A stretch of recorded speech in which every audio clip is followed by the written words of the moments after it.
একটা ছোট গাছ তুমি বাজার থেকে এনে যদি বাড়িতে রোপণ করো আর সেই গাছটাকে যদি রোজ জল না দাও, তাকে যে পর্যাপ্ত পরিমাণে দেখভাল করার সেটা যদি না দেখাশোনা করো, তাহলে সেই গাছটা কি হবে বলো? শুকিয়ে মারা যাবে। ঠিক তেমন আমাদের যে একটা সম্পর্ক তৈরি করি, যে কোনো সম্পর্কই হোক না কেন, সেই সম্পর্কটা যদি আমরা যত্ন না নিই, তাহলে সেই সম্পর্কটা কিন্তু খারাপ হতে সময় লাগবে না।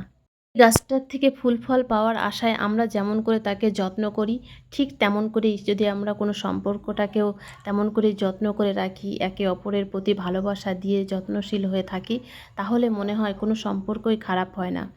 একটা বউকে যদি কেউ নিয়ে আসে বিয়ে করে, একটা মেয়েকে অন্য বাড়ির থেকে নিয়ে আসে, কিন্তু কী হয় জানো তো, সেই মেয়েটাকে তারা সেই পর্যাপ্ত ভালোবাসা দেয় না, তাকে সেই চোখে দেখেই না, তাকে সবসময় পর করেই রাখা হয়। হয়তো অনেকে বলবে যে এটা নয়, কিন্তু অনেকেই আছে, আমাদের আশপাশে অনেকেই আছে, তাদের হয়তো কোনো কিছুতেই হাত দেওয়ার মানে সেই হয় না, ঠিক আছে, অধিকারটা দেওয়া হয় না।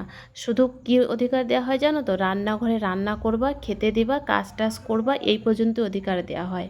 আর বাকি কোনো সম্মানও দেওয়া হয় না, অধিকারও দেওয়া হয় না। তো এইভাবে কখনোই একটা সম্পর্ক থাকতে পারে না, সেই সম্পর্কটা খারাপ হবে এটাই নির্ধারিত।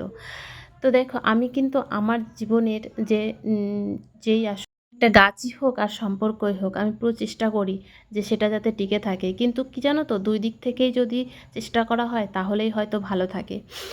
তো বাদ দাও এসব কথা। আমি দেখো তোমাদের সঙ্গে কথা বলতে বলতে পুজোর কিন্তু সব কাজ করেই নিচ্ছি, মানে এই মোছামুছি সব, পরিষ্কার করা এইসব। আমি কিন্তু খুব আমার জিনিসের যত্ন রাখি জানো তো, সে যে ছোটোর থেকে বড় সব প্রত্যেকটা জিনিস খুব যত্নশীলভাবে রাখি, পরিষ্কার করে, যাতে সেখানে মরচা না পড়ে, নষ্ট না হয়, কালার না নষ্ট হয়, সব দিকে আমি একদম খেয়াল করে তাদের পরিষ্কার করে রাখি। কাজ এরকম সবাই মানে সম্পর্কটাকেও রাখতো, তাহলে হয়তো কোনো সম্পর্কই খারাপ হতো না। চেষ্টা করি সবার সঙ্গেই ভালোভাবে থাকার, কিন্তু হয়ে ওঠে না।